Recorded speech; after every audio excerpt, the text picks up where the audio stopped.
Mommy, Yeah. do you remember the recipe for living? Not really. I mean, I remember I gave it to you all this, y'all had to write it like 10 times or something, depending on your age. Right. But you don't remember it word for word, right? Because you didn't have to write it. No, I didn't have to write it. We kind of went by what my mom calls the recipe for living.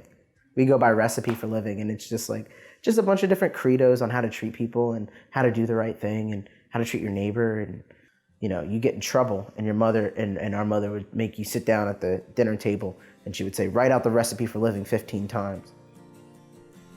But we were never really raised to think a specific way other than that what you find on your own should be the path that you follow. Mom is amazing. Mom is amazing. She's completely amazing. Now you tell me any human being that can cook you 3 square meals a day, breakfast, lunch, and dinner. Sometimes we had cereal. I'm not crazy, right? Sometimes for breakfast we had cereal. And sometimes for lunch we had hot dogs. But someone that can make sure that you eat breakfast, lunch, and dinner and still work all day, get off for a little bit, and then work overnight, get off at 3 a.m. It's like, yeah, she's completely amazing. And she did most of the raising of all of us, all by herself.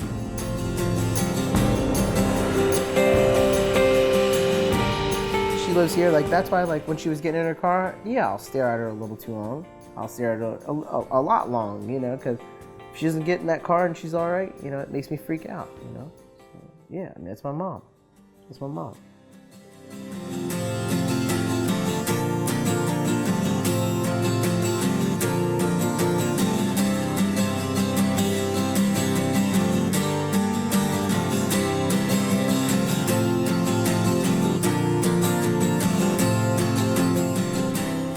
My name is Dakota Ayers, and I'm 27 years old. I work for the DC Fire Department.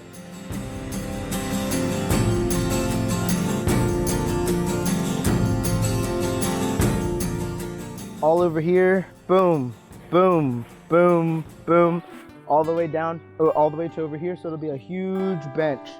We're doing all this for the wedding in August, but we're having the official ceremony here. So we'll exchange our vows here, we'll exchange rings here.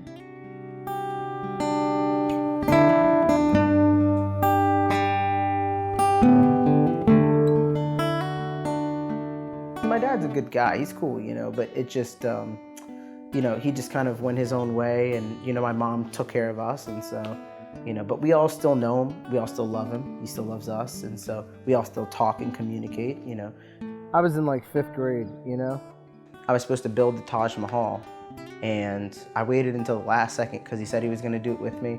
And I remember, he just never did it. He just never did it.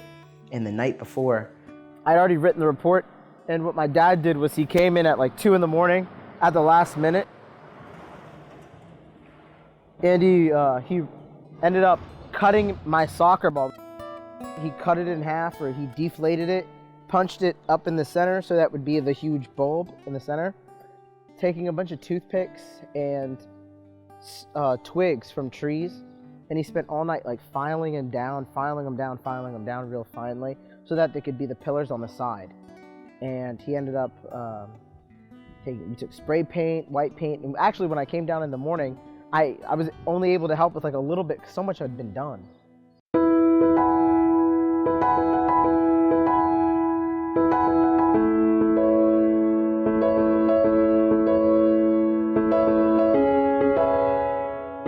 Trying to figure out what area to move in that had the best high school, and we ended up at Bowie High. That particular city was actually where I met all of my best friends. That's where I met my fiance, was back in high school. That's who's upstairs right now, is my fiance. I've been with her since we were in 11th grade. And all the best friends I have today that are coming to our wedding in August, those are all the people that I met at that high school. So I'm very thankful that ended up happening.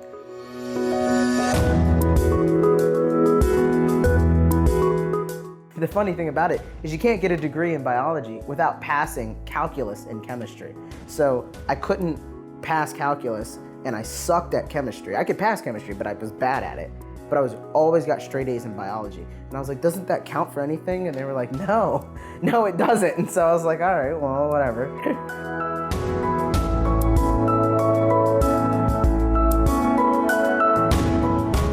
So I decided to go to EMT school, and I got my EMT. I became a nationally registered EMT, which stands for Emergency Medical Technician.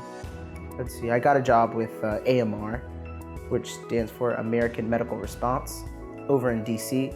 They're a really good company to work for. You gain a lot of experience, and you work actually underneath, like as a subsidiary for the DC Fire Department.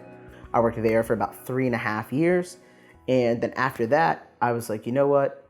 It's time for me to kind of make that final step, make that big move. So that's what I did. And I ended up applying for the DC Fire Department.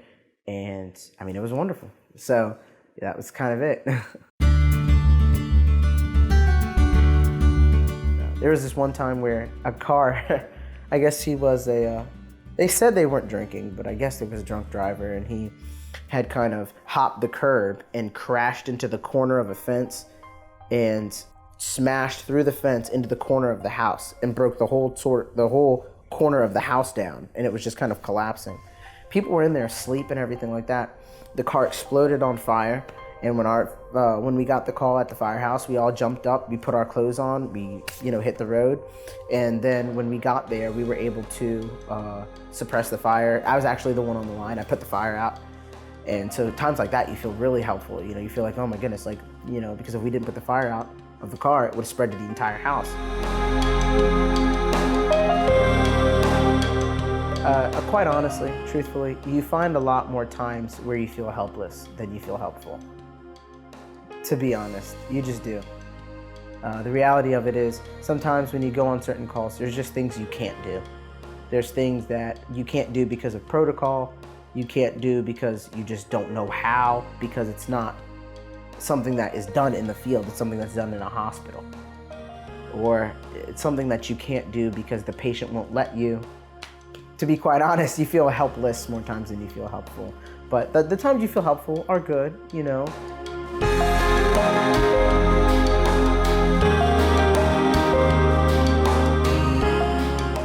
With AMR in DC, you get posted at cross streets. And we had, for that specific day, 16th and Kennedy Northwest.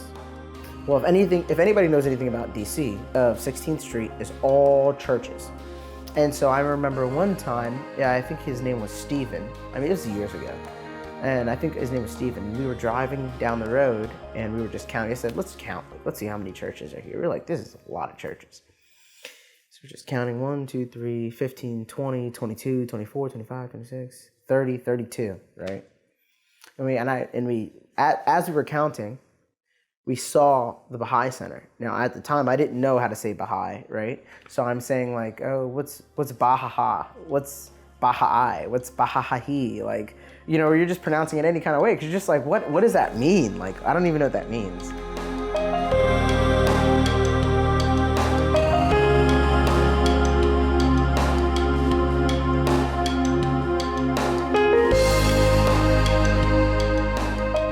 Next time I came to work, the same thing ended up happening. I got 16th and Kennedy as a post. And for anybody that's ever worked for AMR, they know 16th and Kennedy is a very rare post to get, because it's all the way up northwest, and that's not where a lot of people call 911. So you're already thinking like, what, I'm getting 16th and Kennedy again? Like, all right, cool. So we're driving up there again, and I see the same building again, and I try to pronounce it again, and I can't again. So I pull out my phone and I just kind of Google it, and first thing I think I remember doing was I Googled how to pronounce it, and then I YouTubed it, and I waited for people to say it.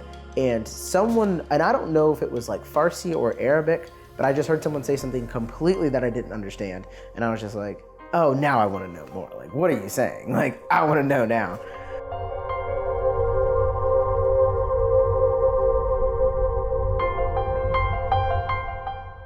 Google will teach you a lot.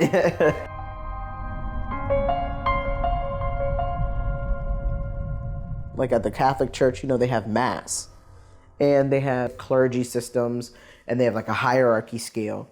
And so I was thinking, well, I want, I know a pastor, a minister, a pope. I know what those things are. Like, who's the master of all the Baha'is, And, this is just out of genuine curiosity, right? At that point, I couldn't find anything. I found like there's a spiritual assembly.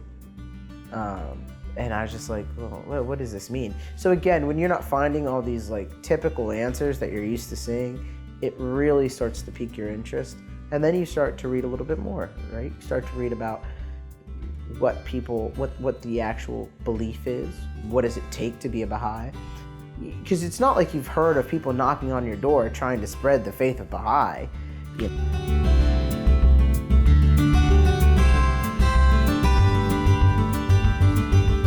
Sometimes we all live our own individual lives, and it's very easy, especially as someone who is not born or raised religious, it's very easy to feel like I don't belong in any religious organization because I'm not worthy, I'm not perfect, I don't do things the way that I think other people want me to do them, or just because subconsciously you may feel like I'm not willing to change. Right? So a lot of things like that will keep you away. But I think the time that I really felt like, hey, this is really cool was after I emailed them. They had like a message me or something like that for the 16th Street Baha'i Center. I ended up going to one of the devotionals there. I was really nervous. It was like kind of like so nice, and like I felt like everything was so classy. But it was like really like humble and like down to earth and like really cool, very chill. And one of the guys there was like, God, you look familiar. And I was like, why do I look familiar? Like, I don't know anybody. And I was like, oh, maybe you saw me drive up the road one time, I don't know. And he was like, nah. He's like, do you work for AMR? And I was like, yeah. And he was like, I work for the DC Fire Department. And I was like, no, you don't. And he was like, yeah, I do. And I ended up meeting the guy there, and he was like, yeah, I live upstairs. He was like, dude, I'm here. Like, this is me. And I was like, oh, okay, great. So we ended up talking a little bit. God, everybody's so nice. Everybody's really understanding. People are patient, and it doesn't really seem very judgmental. And I feel like instead of always harboring on the things that we should never do, the Baha'i Faith really kind of reminded us of all the things that we should do, the ways that we should feel, and try to really, instead of chastise people, just try to encourage people on what to do better, on what we could do more. So that's really what made me feel that shift, that difference. Led me to feeling so close to the Baha'i Faith was because that's the energy everybody gave off. That's the way that everybody made it seem like, hey, it's okay to be here. It's okay to gather. It's okay to be here, and we can all do everything together. And especially before COVID, oh my goodness, like everybody was hanging out, and some people would be like, oh, I can play the guitar. Oh, cool. Do you have bongos? Yeah, I've got bongos. And people would just like play music, especially in DC. Like the DC Baha'is, those are some musical dudes over there. Like, I mean, people would just sing, and they'd just be like, and I don't know if this is everywhere, but definitely in DC, they would take like the writings and they would just reorganize everything into a song. I feel like that's kind of common. I feel like a lot of people do that, but the way that they do it in DC is really unique. I got it.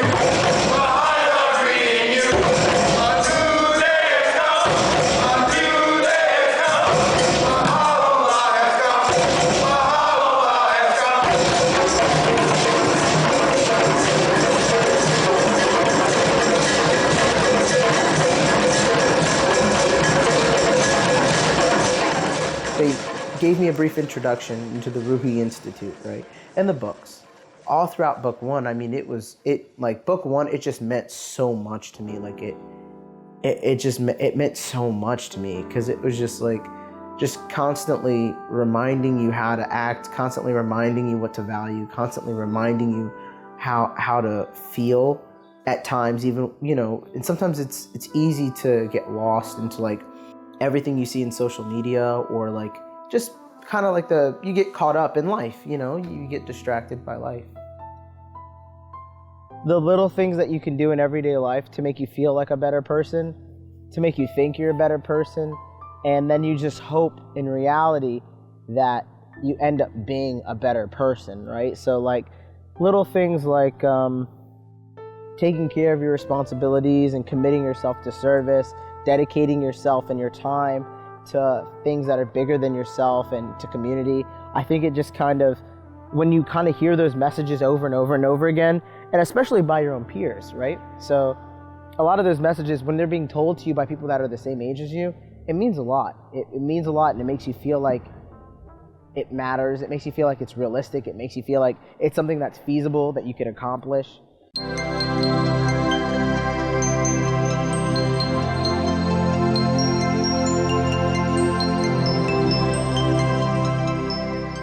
And then when you realize that there's no clergy, that there's no like hierarchy system, it kind of makes you feel like humble as a human, you know? Like, oh wow, like we're all just people, and we're all just here to like live and learn and do what we can. And I think it just kind of, that accumulation of events just made me feel like, you know, if I could ever commit myself to something, it would be this, my wife, and my family, you know?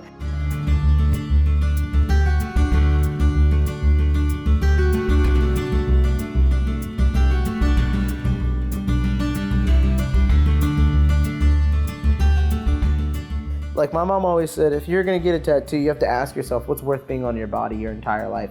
And I said, your name. And she said, well, why? And I said, because you've done so much for me, you're my mother. And she said, okay, well, what about your aunt? And I said, yeah, okay, I could get her name too. And she said, well, what about your sister? And I said, well, yeah, too, I could do a whole family tree. And she was like, okay, great. So what about your grandfather, your mother, your brother? And I was like, oh my God. And she was like, exactly. She said, so ask yourself, you know, what is really worth it? And I said, you know, I think this is. I really think this is. I said, because the Baha'i faith was the only reason, like it was the reason, I think, or not the reason, but the catalyst that made me believe in God. Kind of what made me, that really brought me over the edge, was the Baha'i faith.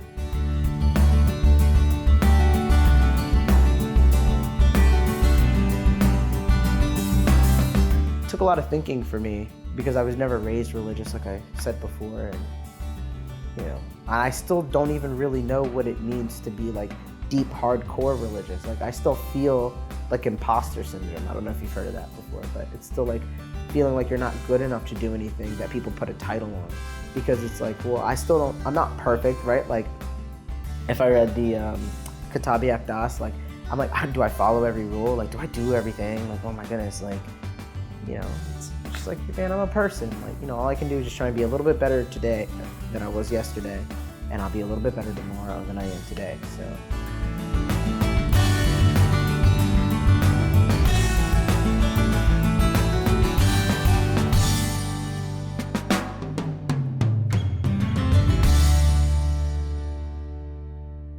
The talks by Abdul Baha, I think, were really, really the most impactful thing for me. Him traveling to all those universities and colleges and just kind of speaking to everybody and just spreading the faith and spreading like positive, because it's not just like arbitrarily spreading the faith, and that's really what makes the difference, I think, between the Baha'i faith and others, is whether you're trying to spread the faith and spread a message, or if you're trying to spread a different lifestyle and you're trying to just inform people on a different way of being. I think it really makes the difference if you're just telling them, hey, these are actionable changes that can change your life and can make all the difference now. And these are things that you can start doing now. These are things that you can start doing tomorrow, and you can see a difference, as opposed to arbitrary statements that may not mean the same to everybody.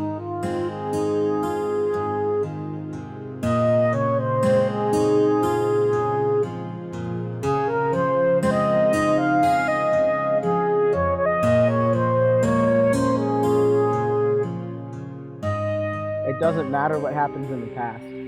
If your heart is searching, then the answers will come to you like a breeze.